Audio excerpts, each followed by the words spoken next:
What is going on, guys? Welcome back to yet again another video. Of course, Christmas is over. MLG Vegas, more importantly, actually, has concluded, and it seems that roster changes have been on everyone's minds. Not just Twitter's, but not just Reddit's, but it seems that teams have actually kind of been responding. Not necessarily the way that I thought they would. I was honestly kind of thinking that a lot of these changes that have been happening are, to me, a little bit early. It's kind of like if you're baking something and you take it a little bit early out of the oven just because you just want to have something new. It's just because you've been waiting for so long, or just because things aren't going your way. You just pull it out of the oven a little bit too early, and then you realize the taste just isn't as good as you wish you really would have thought it would have been. So, to me, we're going to be talking about a number of different changes that have happened. It is currently the 26th of December, and it is almost 6 p.m. Central Time. Of course, I have to say that just because roster changes can be happening at any moment, just because of the fact of things going on constantly, the amount of free agents that are available as it stands, and I'm going to do my best to remember to put a timestamp down in the description to every single change that happens. So if you are curious, if you're watching this, go check the description, and I'm going to try to remind myself whenever I go back and edit this to put those in the description below. So with that in mind, of course, everyone knows MLG Vegas ended up taking place, I can say really last weekend, really, or the weekend before, and whatnot. Of course, teams competed, the largest tournament of all time as far as the open bracket is considered. Most teams at a Call of Duty esports event to date. Of course, if you guys are curious, I can maybe put a link on screen or a link in the description as well to my review or my update, kind of, or my it's not really my review, but kind of just an overall synopsis of what the event was, what kind of happened, what kind of took place. But of course, today we're talking about the roster changes, the implications of MLG Vegas that end up going down. So we're gonna kind of go in order. I am using Call of Duty esports wikis for those who are curious as well. I'm going to be going in favor of the latest news and things that are confirmed. Now, there are things like Complexity that have said that they are looking for a team if anything happens. You know, I can talk about that kind of, but since it's not official, like it's not like an organization just came out and said it, or pro players have officially said it, I'm going to be going off of things that are absolutely 100% official due to the announcements that have taken place. So with that in mind, just letting you guys know if you think that I missed something or whatnot. So first things first, Lethal Gaming. They end up having a release of Hate that actually happened, I believe, as soon as they were taken out of the event. They ended up placing top 20 at MLG Vegas. Of course, the roster of Spoof, BZ, and Juju along with Hate. He was released, I think, just due to an overall synopsis of that they need more slaying power. This, to me, is a very talented team. Of course, a very well-known roster when it came down to Call of Duty XP. There's definitely some texture to this team. Like there's something that definitely works to me about this roster that can be a very talented AM team, top AM team. And I think that BZ can definitely kind of lead them there as far as the slaying, morales that he kind of brings. So I'm curious to see how this roster does form. This team running back to the dates of Most Wanted, when they were qualifying through GBs to try and get, or GB tournaments to try to get into the Call of Duty World League Championships back in Black Ops 3. Talented team, but I'm curious to see how they kind of perform later, and we'll see who they end up picking up. Hate, I believe, is still a free agent as far as I am concerned with. Moving on, this happened on December 22nd, so this is going to be a little bit longer, right? So what ends up happening, the Gosu Crew. Those who know the Gosu Crew, talented online team, known as an online team. In an interview leading up into MLG Vegas, Deserto Mike actually had an interview with Pristini, the previously captain of the Gosu Crew, and he was saying, you guys are looking good. A lot of people label you an online team. And that's not exactly how it was worded, but you kind of get my point, right? And Pristini was like, basically, yeah, we are an online team. He responded that way. He's like, yes, we are an online team, and until we prove ourselves on LAN, we will be labeled as an online team, which I thought was a very respectable answer. Like, I was bringing that up constantly in the cast that we had over them, that I personally had over them, was that these guys know where they're at. It's not like a thing that you see with a lot of amateur teams where it's like, do they realize that they haven't really proved themselves? Like, you'll see some guys on Twitter who have like massive egos, and it's just like, where do you get that ego from? Like top 20, top 30 placings in amateur, like in the open bracket? Like, no offense, not throwing shade at anyone, but it's just like, where do you get that ego from? Like, I don't know, I just don't really get it. But it was a really respectful answer that he had. Granted, it can kind of go both ways and whatnot. I can kind of talk about that here in a second. But it was a really respectable answer, and I really appreciated the fact that they were very, I guess, kind of mature about the entire situation, being labeled as an online team and totally being aware of that. And when it came down to their matches, of course, facing off against Team Envious, which I actually casted over that one, dominant 3-0 by Team Envy, which wasn't really a surprise. It was just actually the opposite in the MLG 2K leading up to the event, where actually the Gosu Crew had 3-0'd them, Team Envious, of course. later in the stages and whatnot. But of course, Envy 3-0s them. They later face off against FaZe, won that one in Game 5, which obviously goes to show there's something there. And I think in the Game 3 uplink, it was actually fairly close. It might have been like Frost uplink. I can't remember the exact uplink that it was, but it was a fairly close game, which goes to show to me that it's not necessarily that the uplink is their most prevalent game type. It's not their best game type necessarily, but it might just be that they were finally starting to catch fire a little bit, which to me, probably is a little bit of the case. I mean, it's the first event for everyone, Infinite Warfare, except for the few teams that went to PSX. First time playing on LAN. You're playing against literally the world champions, the defending world champions back from Black Ops 3. Basically the last official event. It's not like we've had a number of different events leading up to this. First event, Infinite Warfare. Everyone's going to kind of play slow. At least off the gate, or beginning of the gate, I guess you could say. And they end up losing to Team Envious pretty dominantly. Then they go up against FaZe Clan and beat them in Game 5. Good win, right? I think that's definitely a good win. I'm not going to call it as big of a win as most people might think that it is, because there was a number of different results that happened. I mean, there was a number of different things that went down that was just very, very surprising. I think that might have been FaZe's first matchup as well, which I could definitely kind of chalk that one up, for sure. Like I said, it's not just the first event, or the first game everyone's like, okay, let's do this. It's not just the first game of an event, it's the first game of a new title. And I'll say this, FaZe was at PSX, but like I said, there was a number of different updates that kind of came into it, so I know I'm talking a lot about that particular game, but they didn't really take a whole lot from, I guess, the MLG Vegas. And I think they were they had the realization of what was kind of going on, for the Gosu Crew and whatnot. But of course, basically what ends up going down in all of this is that Drama ends up getting dropped from this team. So Arsteez, Pristini, and Gunless essentially are now a team of 3 looking for 1. And then ends up going down that they have left Gosu Crew. So now Gosu Crew has nobody, right? At least that's what it seemed like on Twitter. They might have had Drama the entire time. So Drama dropped from this team. Team of 3 moving forward on Gosu Crew. Very shortly after, it's announced that all those 3 are leaving the Gosu Crew and that Drama is now back on the team. So I'm not sure if Drama was always there, if those 3... we're kind of like in the middle of a swap, like what was going on at the time. Teams obviously picking them up, whatever was going on with that. I'm not 100% sure. Do I think it's a little bit early for them to make a change? I mean, honestly, it's kind of up to you. It's hard to tell at this point. To me, this team, at least in their infancy, looks to be TR-esque. They have a lot of little nuances that kind of remind me of the Team Revenge team back from Advanced Warfare. Very similar style when it comes down to challenging certain things, different strategies throughout the map, player styles that kind of, to me, mix very similar to what the TR team kind of looked like back in the day. And of course, that squad runners up at Champs actually for AW. So, but fortunately for them, they end up moving over toward eUnited. So, meaning Arsteez, Pristini, and Gunless now join over on eUnited along with Silly.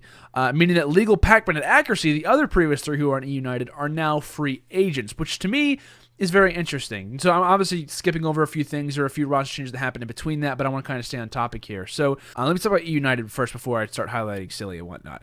So this eUnited team is okay, right? This eUnited team is kind of interesting. It's not by far my favorite roster by no means. They have something going for them. But to me, it was just like, I feel like there was maybe 1, if not 2 players to me who was kind of holding back this team. I wasn't a big fan of Accuracy's play whenever he was on this roster in particular. Pac-Man had some good moments here and there. And a lot of times Silly, to be honest, would kind of go for slang numbers. I mean, it was the fact of Silly constantly going for kills. He's not really focusing on the objective as much as I really would have liked him to. There's someone on Reddit, I don't know who it is, but someone on Reddit who is posting basically these color graphs of different stats or different, I guess, like things that they do throughout the map. So there's like objective, there's S&D, there's slang, and it basically has color coding next to it. So blue means like top 5, green just means that you were obviously a very, great throughout the event, yellow, and then red, obviously, downgrading. And I feel like United didn't make it far enough to actually get put on that graphic, I don't think. But if they would have, I would have imagined probably Silly would be green and slang, maybe green and S&D, then when it came to an OBJ, just red. Like, just because he doesn't focus on that whatsoever. And like I said, I think this team had some really good possibilities. I really like the combination of both Legal and Pac-Man, and I also really like the combination of Legal and Silly on the same team together. But I'm curious to see how this roster does reform, because of course now Silly, last player, doesn't usually happen to Silly, unfortunately for him. The pass has been dropped from a number of different teams. Cloud9 to be one back in, of course, for Black Ops 3, but hasn't had a whole lot of roster luck. And actually, Accuracy hasn't either, but either way, though. So now Silly becomes the, I don't know if he's really the captain of this team necessarily, but he becomes in some ways the veteran of this team. silly's been playing Call of Duty for a very long time. For those who don't know, I mean, silly hasn't really been known when he was playing back in like the days of like COD 4, MW2, vice versa. I'm not sure how many titles in a row he played, but silly's been playing Call of Duty for a very long time. I mean, he played with Dito back in the day on Vanquish, and people were like, this guy named Silly in Advanced Warfare, he's been brought up, and we don't know who Silly is. It's like silly's been playing for a very long time. You just might not have known who he was at the time. It just Dito was a more prevalent name. So, and I bring that up because Dito essentially kind of revitalized and brought back Silly. And then he also brought up Havoc and Lamagod into the scene back in Isolation Empire, back in AW. And now it's kind of reverse effect to where S&D stars, previously known as S&D stars, himself included Silly, Havoc, and Lamagod, is now in the reverse situation where he's kind of being risen up and now being the captain of this team and having three newer players who just turned the age of 18. They're just now able to compete. They're not known as S&D stars prevalently. I mean, they're a very good S&D team, at least prior. But this team has a little bit of a... They have a rep, like they have a reputation, right? I mean, I think Apotheon placed very well, Arcides and Presidio placed very well at Call of Duty XP, last year. But it was like one of their first events they had, so major props to them. So they have some backing to them. It's not just, hey, here's three guys, good luck, move forward with it. It's like, hey, here's three guys. These guys are talented. Two of them plays very, very well at Call of Duty XP, and then here's this roster. Do with it what you will. And I'm not sure how Silly's going to do with this team necessarily. I'm not sure if he's ever really been a solid captain of a roster. And he's kind of more of a slang presence. So he's not like, his comms aren't going to be in some ways what I would personally really like a captain's role to be. I think when it comes down to a captain of a team, at least the main caller of a team, when he's calling out strategies and search and destroy, calling out and hardpoint rotations and whatnot, that's to me up to a captain or to someone who's playing more of a support, more of a lurker type of role.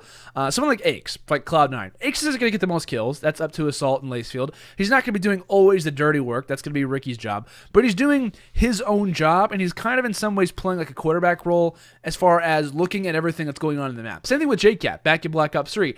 Guy in CTF, he wouldn't really move up the map very aggressively, only at times, and he would use the VMP, but he was getting like a visual of what was going on throughout the entire map. And to me, when it comes down to great callers or great captains, Silly's not playing the role to be the greatest caller in the world. So if he's the captain, now kind of being brought into this team, or having these three players thrown at him, I'm just not sure how that whole dynamic is going to work.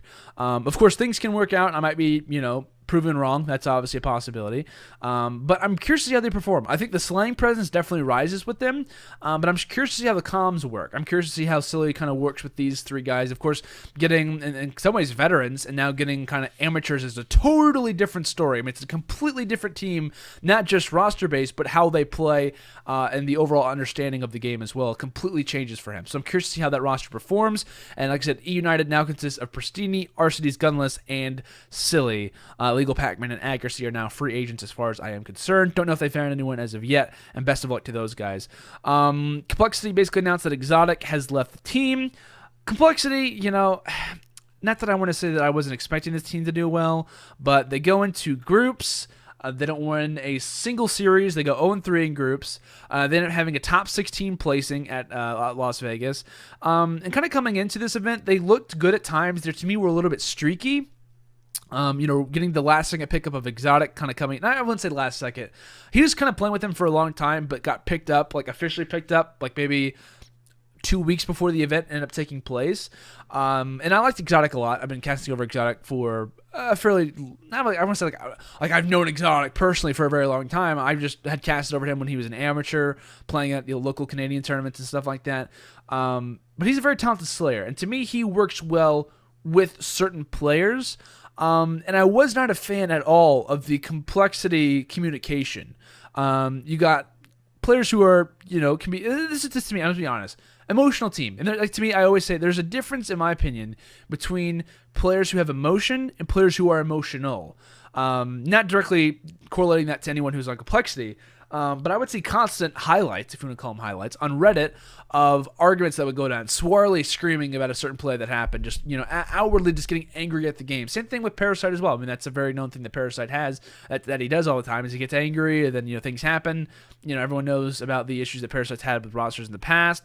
Then you have Llama God, who I don't really know too much about, to be completely honest with you. And I know I mentioned him earlier with the come up of Silly and whatnot on ISO back in AW, but he's a slayer. That's what he does. And what I was able to witness in the online scrims that they would have was that basically, and this is just my overall synopsis of what would happen, was that if Llama God didn't drop major numbers, they were either having very close games or they were losing. And I think he had a fairly good performance at this tournament.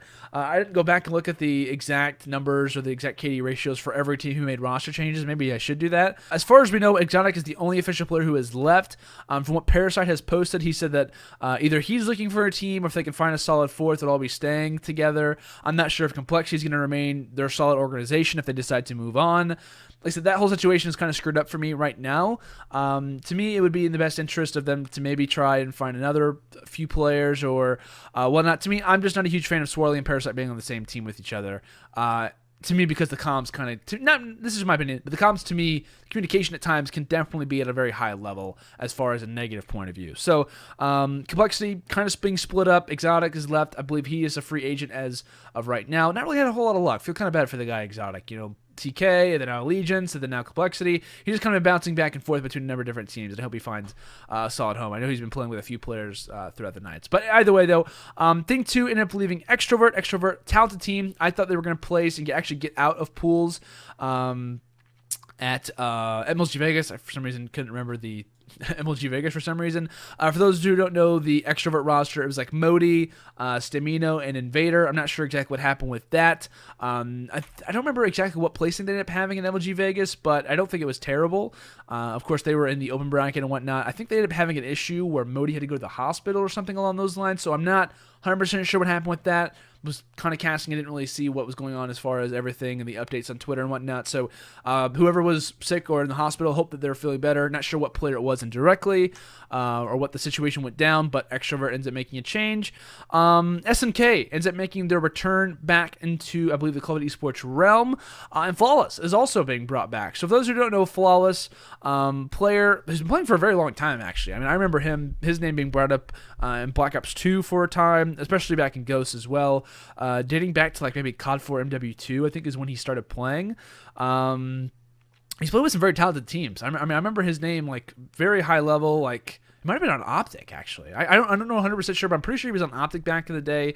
That might have been in the MW2 Black Ops 1 days. It had to be MW2 if it was. Either way though, talented player actually. I think one of the last teams he played for was in UMG Nashville. Don't remember the team or the players that he played with, but he was on a decently talented team. But he's been kind of known to go back and forth. He's kind of been on a hiatus for a very long time, recently been brought back. Was a very talented Slayer back in the day, back on Ghost. I think I saw a KD ratio a few months ago at a Ghost event, and he was one of the highest KDs at a consistent basis for a pretty long time. So excited to see SnK back, excited to see Flawless back in it as well. As he goes on the hunt basically for 3 teammates coming into an event. I believe that is just about everything. Actually, I forgot to mention one thing. Trigger Happy ended up making a change. Proofy and Spacely ended up leaving the team. To me, which really wasn't a surprise whatsoever. The squad looked really, really good when the weapon draft was kind of introduced, and they had the roles down very, very well. I think they fit kind of, to me, in a dream scenario. I think they kind of walked into it wow, we actually work really, really well with the weapon draft. And I was actually listening to them quite often, in their scrims and whatnot. And Proofy was saying I'm back. He was saying, I got the MV4 in my hands. I'm feeling good. I'm back. This is my weapon. Kind of similar to what Proofy has done in the past. Black Ops 2, number of different titles where he's rocked an AR basically throughout his entire career, and essentially the MV4 is that exact weapon. It doesn't really move, doesn't have a whole lot of recoil. It's the definition of an assault rifle, which we don't actually see very often when it comes down to Call of Duty. An official assault rifle, it doesn't bounce bullets, it doesn't do anything. It just doesn't have hardly any recoil, and it shoots really fast. So that's obviously kind of a good thing for him. Spacey was using the K-bar, which he felt very comfortable with as well. Can kind of be a roaming, kind of lurker type of style as well, which I was personally a fan of. Kind of has one of the major weapons when it comes down to the game. Twiz had the OSA, and then you have a guy like Nelson, who to me was a very fast-paced player throughout Black Ops 3, which I really enjoyed. I mean, what he was really known for back on 100 Thieves was just being a constant nuisance. I mean, he was always in your face. He was kind of like that masking that was just over your face to kind of make you think, where's Nelson? Now, we got to be aware of Nelson. I mean, constantly having a VMP in your face. I mean, even prior to the Vesper being patched, I mean, he would bring it out on Breach Hardpoint, Middle Hill, and he would just wreck people constantly. I mean, at times, he would even wreck the Vesper through an entire map, which was very unpredictable to see, but he was just always wanting to be up close, in your face, very fast reaction time, and the E-Red, I thought, played pretty well to him, because in some cases, he doesn't have to worry about the long-range gunfights. You know, granted, the OSA will destroy you up close, but he has the next best weapon, and when you have a good pairing of a guy who can use the OSA well, like Twiz was doing, then the combination of E-Red as well, they just worked out to me in really, like I said, a very good way. And unfortunately for them, the weapon draft kind of ends up being taken out of the game. People celebrate. They, in some ways, celebrate, but are like, yeah, how are we going to play now? And to me, they looked pretty good leading up into their, up until MG Vegas. They were scrimming quite often, but they were starting to have a lot of arguments. Spacey was kind of always saying, like, guys, we gotta be on our grind. Like, we can't be comfortable with how we're playing. They were having a lot of struggles with uplink, not hitting 1-point tosses, not really going and kind of working on those, at least from what the comms were dictating. A lot of the time, and I think a lot of those arguments kind of led up into the fact that if they were making mistakes, they weren't playing as well as they needed to, then I'm sure that those were involved with their communication a lot of the time. I think is what kind of caused them to have a average, if not awful, placing for them. I don't even think they made it out of the open bracket. Like, I don't think I even saw anyone besides like Proofy once in the casino the entire event, which I'm not used to seeing. I'm used to seeing those guys in pool play, at least making it far in the open brackets and the losers bracket and stuff like that. So I believe I have covered just about everything. For those who don't know, by the way, Proofy and Spacely left the team. Proofy, free agent. I think as far as we know, he's looking for an organization. I think he said he found one. And then there were some contract issues with Trigger Happy that he was pointing out on Twitter and stuff like that. So apparently he has an organization. Not sure who it is. Spacely's still a free agent. And Twiz and Nelson, I believe we've yet to hear confirmation as to what's going on with them. So with that in mind, I think we've covered everything that has officially happened up until this point. If you guys have any questions, comments, concerns, anything down in the comments below, feel free to put that down there. Any constructive criticism on not just my casting in MLG Vegas, but this video in general, feel free to leave that there as well. Very, very appreciative of all those who are watching this video. Really, really do appreciate it. So with that in mind, I believe that's going to do it for the roster swaps, the roster talk that has happened up to this point.